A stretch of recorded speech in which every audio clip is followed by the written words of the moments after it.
নমস্কার। People's voice নিউজে আপনাদের সবাইকে স্বাগত। আমি অরূপ। বাংলাদেশে বলা যেতে পারে আবার পরিস্থিতি অগ্নিগর্ভ। চিন্ময় দাস প্রভুর অ্যারেস্টের পর আমরা যেটা খবর পাচ্ছি, বাংলাদেশের বিভিন্ন জায়গায় সংখ্যালঘুদের ওপর নির্যাতন করা হচ্ছে। সেখানে বাড়িঘর জ্বালানো হচ্ছে, তাদের ওপর আক্রমণ করা হচ্ছে। ইতিমধ্যে ভারত সরকার কিন্তু স্ট্রংলি এটাকে কন্ডেম করেছে, তাদের উদ্বেগ প্রকাশ করেছে। তারা বলেছে যে ওখানে কেন সংখ্যালঘুদের ওপর আক্রমণ নেমে আসবে এবং যারা করছে তাদের বিরুদ্ধে কেন ব্যবস্থা নেওয়া হবে না। যেভাবে চিন্ময় কৃষ্ণ দাসকে গ্রেপ্তার করা হয়েছে তারও কড়া সমালোচনা করা হয়েছে। পাশাপাশি আমরা কি দেখলাম, ইউনূস সরকার তারা কিন্তু প্রায় এক কথায় ভারতকে বলেছে যে কেন আমাদের দেশের যে অবস্থা তাতে তোমরা এক কথায় যদি বলে কেন না গলাচ্ছ, এখানে সংখ্যালঘুরা খুব ভালো অবস্থায় আছে। আজ আমরা এই দিকেই আলোকপাত করব, কেমন আছে বাংলাদেশ বা আগামী দিনে কোন দিকে যাচ্ছে। আমাদের সঙ্গে আজকে দুজন প্রতিনিধি আছেন। একজন আছেন বাংলাদেশ থেকে কবি ও প্রাবন্ধিক কামরুল ইসলাম। কামরুলদা, স্বাগত। নমস্কার। আর অন্যদিকে আছে অরিজিৎ ঘোষ, প্রাক্তন আইএফএস। অরিজিৎ, স্বাগত। নমস্কার। কামরুলদা, আপনাকে দিয়ে শুরু করছি। আজকে এখন আমরা এটা করছি ঠিক কোন অবস্থায় দাঁড়িয়ে আছে সেখানে? চট্টগ্রামে কি অবস্থা, রংপুরে কি অবস্থা, ঠিক কোন জায়গায় দাঁড়িয়ে আছে কালকের পর থেকে আজকে কি কি অবস্থা? দেখুন, সকলকে স্বাগত জানাই। বাংলাদেশে বর্তমানে যে অস্থিরতা চলছে এবং যে সংখ্যালঘুদের যে সংঘবদ্ধ যে সংগঠন, সনাতন জাগরণ মঞ্চের মুখপাত্র কৃষ্ণদাস, চিন্ময় কৃষ্ণদাস ব্রহ্মচারী, তিনি পুণ্ড্রধাম এর অধ্যক্ষ। তার গ্রেপ্তারের পরের থেকে উত্তপ্ত অবস্থাটা আরো বৃদ্ধি পেয়েছে। গতকাল জামিন হওয়ার কথা ছিল, কিন্তু জামিন হয়নি। দেখা গেল যে বিচারিক আদালতে তাকে জামিন না দিয়ে হাজতে প্রেরণ করেছেন। এই প্রেরণ করার ক্ষেত্রে দেখা যায় যে প্রায় 3 ঘন্টা তাকে সেখানে অবরুদ্ধ হয়ে যায় পুরো কোর্ট প্রাঙ্গণ চট্টগ্রামে, এবং সেখানে সহিংসতা ছড়িয়ে পড়ে এবং বহু যারা কৃষ্ণ ভক্ত, যারা সংখ্যালঘু, তারা সেখানে বিক্ষোভ মিছিল করে। এবং অপরদিকে যারা এর সরকারের পক্ষে বা বৈষম্য বিরোধী ছাত্র জনতার জোট বা তাদের পক্ষে জামাত বা অন্যান্যরা পক্ষে এই তারাও এই সংঘর্ষে লিপ্ত হয়ে পড়ে। এই সংঘর্ষের কারণে একজন আইনজীবী অ্যাডভোকেট সাইফুল ইসলাম আলিফ নিহত হন। এই নিহতের ঘটনায় সারা দেশে দেখা যাচ্ছে যে বিভিন্ন জায়গায়, যেমন ফিরিঙ্গি বাজার একটি এলাকা চট্টগ্রামের, সেখানে আক্রান্ত হয়েছে লোকনাথ মন্দির। সেবক কলোনি চট্টগ্রামের, সেখানে আগুন দিয়েছে। গঙ্গাভারি, পাথরঘাটা, এরকম বহু জায়গায় বিচ্ছিন্ন বিচ্ছিন্ন ঘটনা ঘটেছে। গতকাল ঢাকা বিশ্ববিদ্যালয়ের যে সেখানে বিশাল সমাবেশ হয়েছে, এবং সেই সমাবেশ থেকে আজকে তারা শহীদ মিনারে বৈষম্য বিরোধী ছাত্র জনতার যে জোট, তারা সেখানে কর্মসূচি দিয়েছে। তো মূলত যে, এবং এখানে দুটো বিবৃতি খুব গুরুত্বপূর্ণ। একটি তো দেশের বাংলাদেশ সরকারের পররাষ্ট্র মন্ত্রণালয় যেটা দিয়েছে সেটি একটি, এবং ভারত সরকারের পররাষ্ট্র বিভাগ যেটা দিয়েছে সেটি। কিন্তু তার আগে আমরা একটু দেখে নিই যে আমাদের এখানে ইসকনের যে বিবৃতিটি দিয়েছে, তারা বলছেন যে তারা চিন্ময় কৃষ্ণ দাসের গ্রেপ্তারের তীব্র নিন্দা প্রতিবাদ জানিয়েছে এবং তাকে অবিলম্বে মুক্তি দাবি করেছেন, এবং সহিংসতার যারা ঘটাচ্ছে তাদেরও গ্রেপ্তার জানিয়েছেন। ইসকনের আরেকটি বিবৃতিতে দেখা যাচ্ছে যে এই সনাতন যে বিরোধী সনাতন জাগরণ মঞ্চের যে জোট, সেই জোটের কর্মসূচির সঙ্গে তাদের কোনো সংশ্লিষ্টতা নেই। তৃতীয় বিজ্ঞপ্তিতে তারা জানিয়েছে আইনজীবী সাইফুল ইসলাম হত্যাকাণ্ডের সাথে জড়িতদের বিচার ও শাস্তি দাবি করেছেন।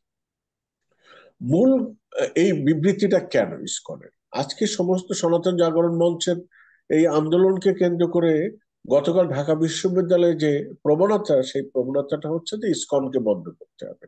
তাদের লক্ষ্য হলো ইসকন। এখন ইসকনকে বন্ধ, ইসকন একটি আন্তর্জাতিক সংগঠন। এখানে কৃষ্ণ ভাবনায় তারা এখানে বিভিন্ন জায়গায় তারা তাদের অবস্থান আছে এবং তারা সেটি কাজ করে। সম্মিলিত যে যে বৈষম্য বিরোধী জোট, তারা এই ইসকনের বিরুদ্ধে একটি আন্দোলন এখন চিন্ময় কৃষ্ণদাস থেকে এখন মুখোমুখি হয়েছে, ইসকনের কার্যক্রমকে বন্ধ করতে হবে।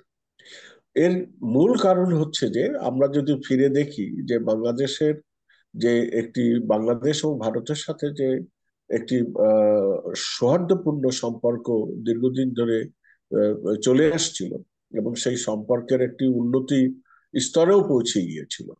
বিগত সরকার, শেখ হাসিনা সরকারের পতনের পর, বিশেষ করে তিনি 5ই আগস্ট এই দেশ থেকে পালিয়ে যেতে বাধ্য হন এবং পালিয়ে গিয়ে ভারত সরকারের আশ্রয়ে আছে।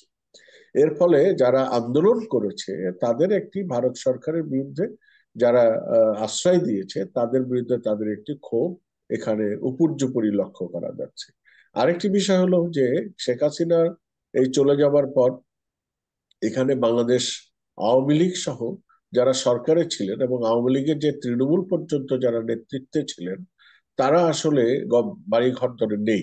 এমনকি যে আমাদের যে সমস্ত সংসদ ভবন, আমাদের যে শেখ হাসিনা যে বাড়িতে থাকতেন গণভবন, বঙ্গবন্ধুর স্মৃতি জাদুঘর, ধানমন্ডি 32 সহ আওয়ামী লীগের শীর্ষ নেতাদের সহ প্রান্তিক নেতাদের বাড়িঘর জ্বালিয়ে দেওয়া হয়েছে। তো এর ফলে আওয়ামী লীগের যারা মুক্তিযুদ্ধের পক্ষে যারা, তারা এখনো পর্যন্ত ঘুরে দাঁড়াতে সক্ষম হয়নি। কিন্তু এর ফলে এর মধ্যে দেখা যায় যে 2021 সালে আমাদের দেশে সংখ্যালঘুদের উপরে দুর্গাপূজাকে কেন্দ্র করে ব্যাপক সহিংসতা হয়েছিল।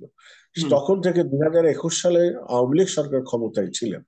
তো আওয়ামী লীগ সরকার যদি কাঙ্ক্ষিত বিচারিক প্রক্রিয়ায় যেতেন, যদি দোষীদের উপযুক্ত শাস্তি দিতেন এবং তাদের যে ন্যায়সঙ্গত 8 দফা দাবি সবগুলো যদি মানা না হলেও পর্যায়ক্রমে মেনে নেওয়ার এবং আলোচনার পরিবেশ তৈরি হতো, তাহলে হয়তো যে সংখ্যালঘুদের এইরকম একটি বিপদগ্রস্ত পথে যেতে হতো না। এখন কামরুল দা, কেন আপনার কাছে মনে আমি আসবো। আমি Sure. আমি অরিজিৎকে আমি জিজ্ঞেস করে নিচ্ছি এই জায়গা থেকেই।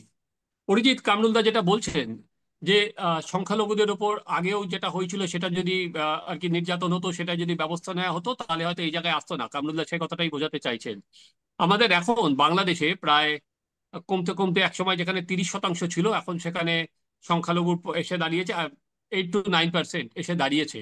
এবং এমন একটা ধারণা হচ্ছে যে এই সরকারের আমলে, ইউনূসের অন্তর্বর্তী সরকারের আমলে সংখ্যালঘুদের কোনো জায়গা নেই, যেহেতু এটা অনেক বেশি মৌলবাদীদের কবজায় চলে গেছে। এবং সেখানে এই যে ভারত সরকারের এই স্টেটমেন্ট, অভিজিৎ অরিজিৎ, কিভাবে আপনি দেখছেন যে ভারত একদিকে হাসিনাকে রেখেছে, ভারত পরপর স্ট্রং স্টেটমেন্ট দিয়ে যাচ্ছে, এই ঘটনা কোন দিকে গড়াচ্ছে বলে আপনার মনে হয়? এখন ভারতের পক্ষে বাংলাদেশের এই অবস্থার পরিপ্রেক্ষিতে কোনো বক্তব্য জারি করা কিছু অস্বাভাবিক নয়। কেননা আহ, ভারতেও কেন্দ্রে আছে বিজেপি সরকার, যারা হিন্দুত্ববাদী, এবং তারা স্বাভাবিকভাবেই অন্যান্য দেশে যারা হিন্দু আছে তাদের স্বার্থ রক্ষাটাকে নিজের আম, এক এক ধরনের দায়িত্ব হয়তো মনে করে থাকে। সেই জন্য তারা একটা স্টেটমেন্ট দিয়েছে, যদিও এটা বাংলাদেশের আভ্যন্তরীণ ব্যাপার, সে সম্বন্ধে কোনো সন্দেহ নেই। তা সত্ত্বেও তারা বলেছে যে যারা অল্প সংখ্যক, যারা মাইনরিটি, মানে হিন্দুদের স্বার্থ রক্ষার্থে তাদের এই স্টেটমেন্ট। এতে আমার মনে হয় না যে কোনো উতলা হওয়ার কোনো কারণ আছে। এটা অতি স্বাভাবিক।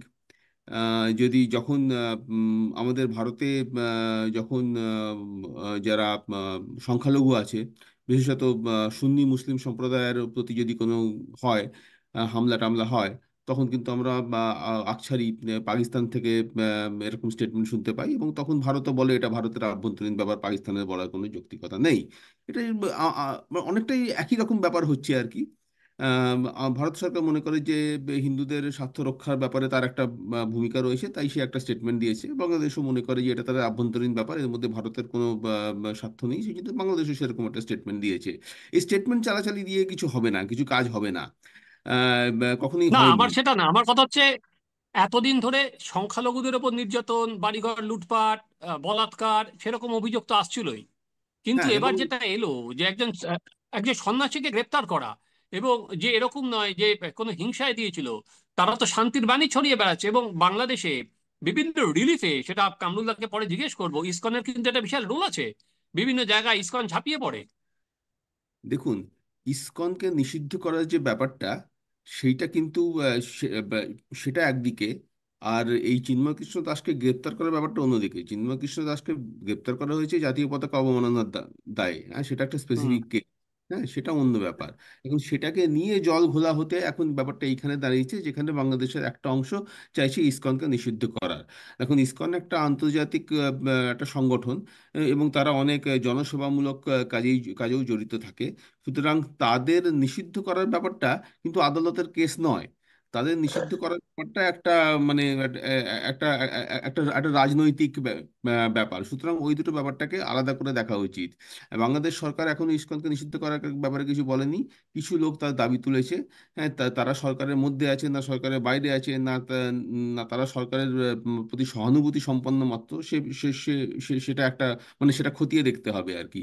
যদি চিন্ময় কৃষ্ণ দাসকে গ্রেপ্তার করার ব্যাপারটা দেখা যায়, এই যে গ্রেপ্তার করাটা হয়েছিল, এটা একটা ব্যাপার, যেটা জাতীয় পতাকা অবমাননার দায়িত্ব গ্রেপ্তার করা হয়েছিল, কিন্তু এটা কি অজামিনযোগ্য অপরাধ সেটা আমি ঠিক জানি না। হ্যাঁ, সেটা কি সেটা সেটা হ্যাঁ, আইনজ্ঞ সেটা বলবেন। এখনো পর্যন্ত বাংলাদেশে আমি যে দেখছিলাম, এটা হচ্ছে যদি এটা প্রমাণিত হয় তাহলে ওনার কিন্তু যাবজ্জীবন জেল। হ্যাঁ, যদি, এবং সেখানে যে কি ছিল যে একটা পতাকা, ওনাদের সমাবেশ ছিল অক্টোবর মাসে, সেখানে বলা হচ্ছে বাংলাদেশের জাতীয় পতাকা নামিয়ে ওদের ধ্বজ তোলা হয়েছিল, সেটাই হচ্ছে অভিযোগ। সেই জন্য এবং যিনি বিএনপির অভিযোগ করেছিলেন তাকে কিন্তু বিএনপি দল থেকে বাদ দিয়ে দিয়েছে পরবর্তীকালে। কিন্তু কিন্তু এ- তারপরে এ- সে রাষ্ট্রদ্রোহিতার অভিযোগ লাগানো হয়েছে, এবং সেটা এখনো পর্যন্ত আমার যত রয়েছে এটা যে যাবজ্জীবন জেল। এবং আত্মপক্ষ রক্ষার্থে ওনারা যেটা বলেছেন যে সেটা হচ্ছে এটা একটা কনফিউশন হয়েছিল। হুম, হ্যাঁ, ওনারা কিন্তু বলেননি যে আমরা হ্যাঁ আমরা করেছি, বা বা ওনারা হুম। বেসিক্যালি সমর্থনে বলছেন যে ওটা একটা কনফিউশন হয়েছিল, কে তুলেছিল কে নামিয়েছিল, এটা একটা ভুল হয়ে গেছে আর কি বেসিক্যালি। হ্যাঁ, সুতরাং আমার মনে হয় যে যখন তার পলিটিক্যাল যে এর যে রাজনৈতিক যে মানে মানে পরিণাম হতে পারে, সেই পরিণাম যদি এতটাই হিংসাত্মক এবং এতটাই বিভেদমূলক হতে পারে, তাহলে হয়তো এর একটা অন্য ধরনের একটা এ ব্যাপারে রফা করা যেতে পারে। একটা একটা অপেক্ষাকৃত একটা মানে অল্প স্বল্প শাস্তি দিয়ে হয়তো এই ব্যাপারটাকে রফা দফা করা যেতে পারে বলে আমার মনে হয়, এবং সেটা যত তাড়াতাড়ি করা হয় ততই ভালো, ততই হিংসা কম ছড়াবে, এই আর কি। কারণটা, এর আগে যখন হিংসাগুলো হচ্ছিল, সংখ্যালঘুদের ওপর নির্যাতন হচ্ছিল বিশেষ করে হিন্দুদের ওপর, তখন মোহাম্মদ ইউনূস একটা স্টেটমেন্ট দিয়েছিলেন যেটা সংখ্যালঘুদের ওপর হচ্ছে নয়, এটা এরা আওয়ামী লীগের মেম্বার বলে বা আওয়ামী লীগের সদস্য বলে তাদের ওপর হচ্ছে, এটা সংখ্যালঘুদের ওপর নির্যাতন নয়। তো আজকে যখন হচ্ছে সেটাও কি একই, যে আওয়ামী লীগের দিকে আছে বলে, নাকি আজকে ইসকন বলে? আপনি কিভাবে দেখছেন? এবং যেটা বলছেন যে বৈষম্য বিরোধী ছাত্রদের মিছিল আছে, তাহলে তো কি আরো গোলমালের আশঙ্কা আপনি পাচ্ছেন? দেখুন, গতকাল একটি ভিডিও ফুটেজ দেখলাম যে ঢাকা বিশ্ববিদ্যালয় থেকে সমাবেশ হলো রাত্রে 10টায়, এবং ঢাকা বিশ্ববিদ্যালয়ে একটি জগন্নাথ হল আছে যেখানে সংখ্যালঘু হিন্দুরা সেখানে ছাত্ররা সেখানে অবস্থান করে থাকে। সেখানে তাদের ঘেরাও করেছে এবং সেখানে অশ্রাব্য ভাষায় সেখানে তারা উত্তপ্ত সমাবেশ করেছে। তো যে ঘটনা হচ্ছে যে মূল ঘটনা, আমরা চিন্ময় কৃষ্ণ দাসের, একজন সন্ন্যাসীর গ্রেপ্তার এবং তার ক্ষেত্রে যে সমস্ত ঘটনাগুলোকে সামনে আনা হয়েছে, সেই ঘটনাগুলো আদৌ কি তদন্ত হয়েছে, না তদন্তের আগেই তাকে তো হুম। গ্রেপ্তার করা? আর তিনি কি দেশের এমন কোনো মারাত্মক রকমের ঝুঁকির মধ্যে ফেলে দিয়েছিলেন? হ্যাঁ, ঝুঁকি ফেলেছিলেন যে সমতার বৈষম্য বিরোধী আন্দোলন হয়েছে, তাহলে বৈষম্য নিরসন করাটাই হলো দায়িত্ব। সংখ্যালঘুদের ক্ষেত্রেও যে বৈষম্য আছে সেটা নিরসন করা হোক। এবং একটা ধারণা এখানে তৈরি হয়েছে যে আওয়ামী লীগ ক্ষমতায় আসলে আওয়ামী লীগের সাথে সংখ্যালঘুরা আওয়ামী লীগকে ভোট দেয়। তো তারা বলছে যে বিগত তিনবার জাতীয় সংসদ নির্বাচনে কোনো ভোটই হয়, তাহলে সংখ্যালঘুরা ভোট দিল কি করে তিনটা সংসদে? তারা তো ভোট যেহেতু হয়নি, দেখানো ইলেকশন হয়েছে, তাহলে তো তারা ভোট দেয়নি। তো এই সমস্ত ঠুনকো বিষয়গুলো নিয়ে মূলত একটা এখানকার যে পরিস্থিতি, সেই পরিস্থিতি হলো যে আপনি যদি 47-এর আগে যান, দেখবেন যে দুটো ধারা এখানে বিদ্যমান ছিল। এখানে ঠিক একইভাবে এখানেও ওই একই ধারার মধ্যে এখানে একের পর এক চলে যাচ্ছে। একদিকে হলো যে অসাম্প্রদায়িক চেতনার মানুষগুলো একদিকে, সেখানে তারা একীভূত হচ্ছে, আরেকদিকে যারা উগ্রতার মধ্য দিয়ে, ধর্মীয় উগ্রতা, সেখানে নানান ধরনের উগ্রতা আছে, তারা একদিকে হয়, এবং যে ধরনের সহিংসতা সেই 47-এর আগেও হয়েছিল, আমি মনে করি না যে এখন সেই পর্যায়ে আছে, কিন্তু একের পর এক যেভাবে বাড়িঘর ধরে আক্রমণ হচ্ছে হচ্ছে অসাম্প্রদায়িক লোকজনের বাড়িতে আক্রান্ত হচ্ছে, সাম্প্রদায়িক বিষবাষ্প ছড়ানো হচ্ছে, এবং রাতের আঁধারে যেখানে ফিরিঙ্গি বাজার এই সমস্ত জায়গায় নিরীহ মানুষদের উপরে আক্রান্ত হতে হচ্ছে, একটি বাড়িতে 4 জনকে মৃত লাশ পাওয়া যাচ্ছে, তারা সংখ্যালঘু। ফলে বিষয়টি যতটা সরলীকরণ আমরা করি না কেন, সরলীকরণ নয়, এটি একটি জটিল আবর্ত। কারণ বাংলাদেশের যে একের পর এক এই চিন্ময় কৃষ্ণ দাস গ্রেপ্তারের দুদিন আগেই তিনটি বিশ্ববিদ্যালয় কলেজের সাথে আরেকটি দুটি বিশ্ববিদ্যালয় হ্যাঁ, কলেজে ভাঙচুরের মারামারি ঘটনা আমরা দেখলাম। হুম। এবং সেখানে তছনছ করে ফেলেছে একটা হ্যাঁ। কলেজের প্রায় 200 কোটি টাকার উপরে নষ্ট করে দিয়েছে, লুটপাট করেছে, আরেকটি মেডিকেল কলেজ ধ্বংসপ্রাপ্ত হয়েছে।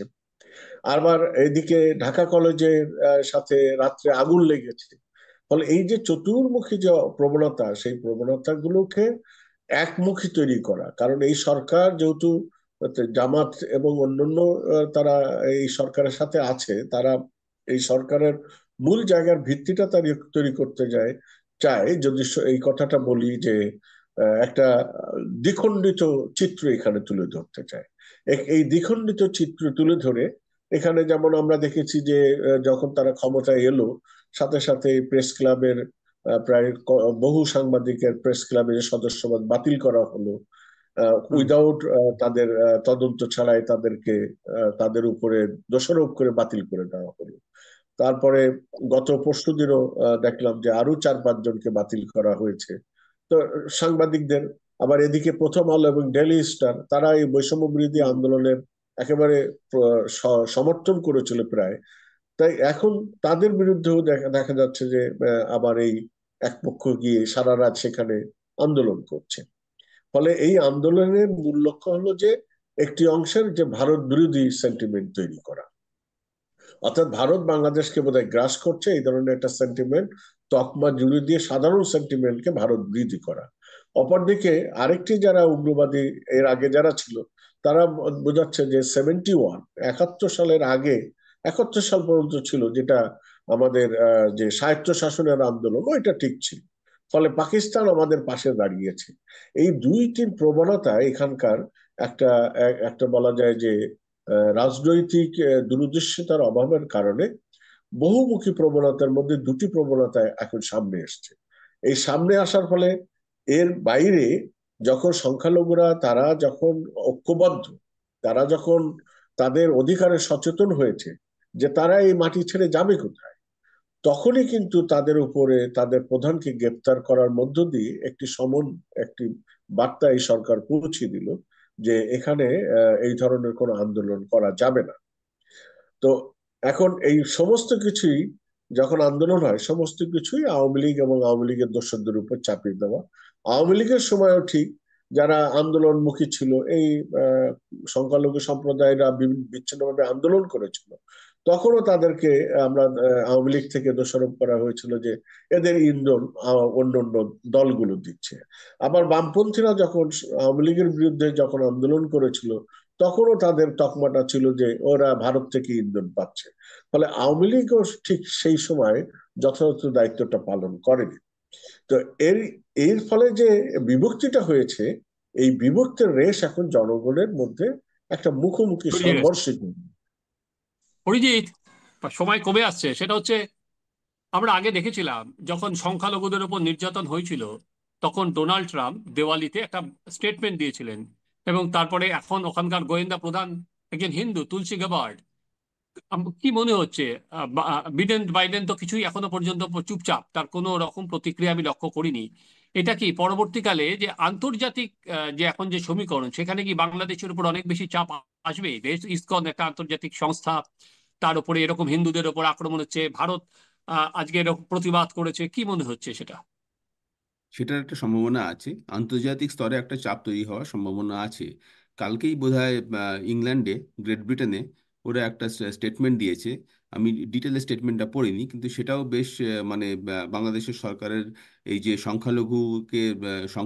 সংখ্যালঘুদের রক্ষা করার ব্যর্থতার সমালোচনা করে দেওয়া একটা স্টেটমেন্ট। এবং আমার মনে হয় যে আমেরিকা থেকেও এরকম স্টেটমেন্ট আসবে। সে বাইডেন অ্যাডমিনিস্ট্রেশন যদি এই স্টেটমেন্ট নাও দিতে পারে, কিন্তু যে ইনকামিং ট্রাম্প অ্যাডমিনিস্ট্রেশন সেখান থেকে এরকম স্টেটমেন্ট আসবে, এবং তার যে ফল সেটা হবে বাংলাদেশের যে উন্নয়নমূলক কাজের জন্য যে ঋণ বা যে সাহায্য, বা বাংলাদেশকে যে জিএসপি মানে যে বাংলাদেশের এক্সপোর্টকে যে প্রেফারেন্স দেওয়া হয়, সেই প্রেফারেন্স এখন রিনিউয়ালের মুখে দাঁড়িয়ে আছে। হুম। এই ব্যাপারগুলোর উপর তার ফল পড়তে বাধ্য। অন্যভাবে বলতে গেলে বাংলাদেশ কিন্তু অর্থনৈতিকভাবে কিছু এর জন্য ক্ষতিগ্রস্ত হওয়ার সম্ভাবনা আমি দেখতে পাচ্ছি। কামরুলদা, আমাদের আর সময় নেই, অরিজিৎ একদমই সময় নেই। কামরুলদা, আপনাকে যেটা বলার, আপনি আজকে যেভাবে ওখানে সংখ্যালঘুদের পাশে দাঁড়িয়েছেন এবং সংখ্যালঘুদের ওপর নির্যাতন নিয়ে সরব হয়েছেন, সত্যি কথাই আমি আর কি পশ্চিমবঙ্গের এ প্রান্তকে আপনার ধন্যবাদ প্রাপ্য। সাবধানে থাকবেন। আমরা জানি না আগামী দিন ইউনূস সরকার কিভাবে বাংলাদেশে যারা সংখ্যালঘু আছেন তাদের সিকিউরিটি দেবেন। কারণ ইতিমধ্যেই বিভিন্ন জায়গায় আমরা আক্রমণের খবর পাচ্ছি, সেসব ভিডিও আপনাদের দেখাতেও পারছি না। আগামী দিনে মোহাম্মদ ইউনূস কি করবেন, বা এত আর করার মতো পরিস্থিতি কি ওনার হাতে আছে? কারণ কামরুলদা যেটা বললেন যে আহ, ছাত্ররা আবার রাস্তায় নামছে, ফলে দু দলের আবার সংঘর্ষ হওয়ার একটা প্র- যে কোনো জায়গায় হতেই পারে সেরকম একটা সংঘর্ষ হওয়ার। অতএব আমাদের আজকের এই আলোচনা আমরা আজকের মতো শেষ করলাম অত্যন্ত উদ্বেগের মধ্যে দিয়ে। আমরা আবার ফিরে আসব, বাংলাদেশে কি হচ্ছে বা না হচ্ছে তার প্রতিনিয়ত খোঁজ খবর বা তথ্য তালাশ আমরা করব। কামরুল দা, অসংখ্য ধন্যবাদ। অরিজিৎ, অসংখ্য ধন্যবাদ চ্যানেলে যোগ দেওয়ার জন্য। ধন্যবাদ।